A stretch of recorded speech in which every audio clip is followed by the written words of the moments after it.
You go into moments like that and you don't really know what it's going to be. I remember making the decision to join them. I was very excited, but it wasn't like, oh, this thing is going to be huge, or even that was the motivation. It was an exciting seat because having coming from private equity in aerospace and defense, it's been a lot of time looking at the traditional model, and it just, we all kind of knew it wasn't working. I also knew that as a service person. But what you really saw that was fascinating was a confluence of the expertise and experience that the founders had, and they've learned at Palantir on just some of the like general things about starting a business. Forget even the product. Trey Stevens recently talked about this of like they had basically 10 years of experience at Palantir, and they had a lot of lessons learned that they didn't have to relearn at Anduril that I sort of took for granted.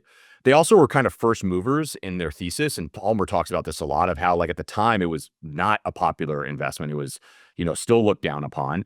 But what you had was a core constituency of employees who were either people coming from like the Palantir orbit. So they were already kind of aligned to this mission through that vertical, or veterans. And so I was a part of a very large, veteran community that was coming out of the GWAT, the Global War on Terrorism era.